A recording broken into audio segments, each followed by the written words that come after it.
West Coast bias, T3, let's talk. Let's do this thing. Non-overreaction Monday. Let's do what we do. You know what, your boy. Come see me. Come talk to me. Let's go. The number you have dialed is not available at present. Please leave your message after the beep. Yeah, trendsetter. Whoa, league of my own, it don't get better. No, read what I wrote, I'm a bestseller. Yeah, reach for my goals, hit it dead center. Hit it dead center. Bullseye, hit it the most, there's no misses. Something like fish in a barrel, it's no different. Blindfold. Dub SB. You know me, T3, let's talk about it. West Coast bias on non-overreaction Monday. We knew we spit nothing but straight facts. Yes, I got my Dodger gear on because the champion is here. But that's what not we talking about. We talking about our Las Vegas Raiders and what happened on Sunday. Look, I don't want to hear nothing about tanking. Tanking is out the door with me. I don't even play them kind of games, son.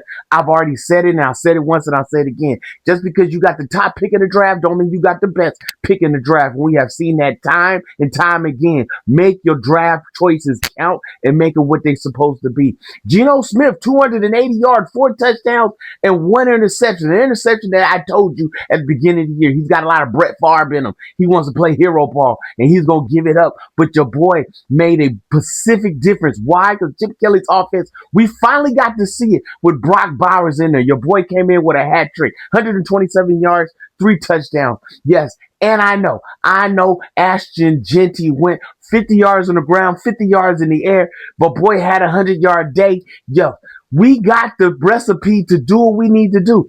Do I feel like Geno is the answer? No. But I feel like he is a hole plugger at this moment if he has all the complementary pieces. He is definitely a quarterback that needs all the complementary pieces around him.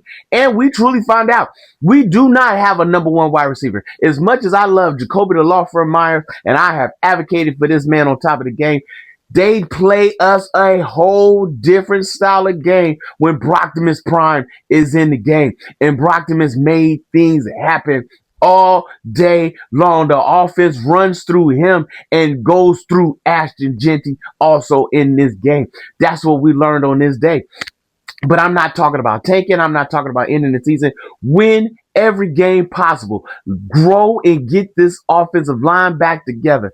Show me what wide receivers we have, and then get ready to find us a number one wide receiver up in this game, because they automatically showed us what we would look like. We were seeing what we saw in week 1.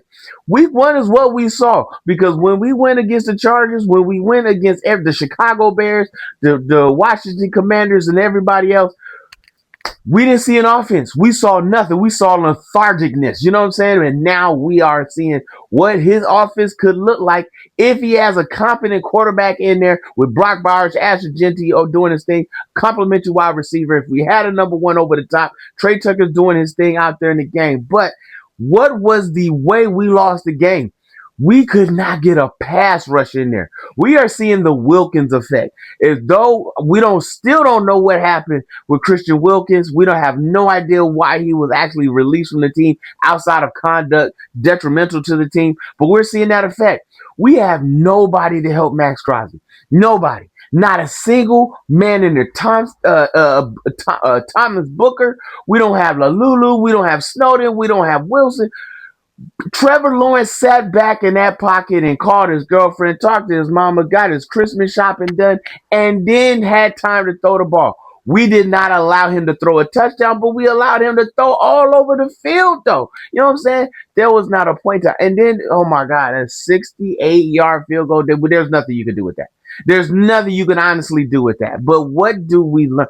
We learned that we could be a problem. What did I say from the beginning of the season when I started everything? Go back to the archives. Go back to look what I said. We were going to be a problem for a lot of teams. And now we're a problem. We weren't a problem before.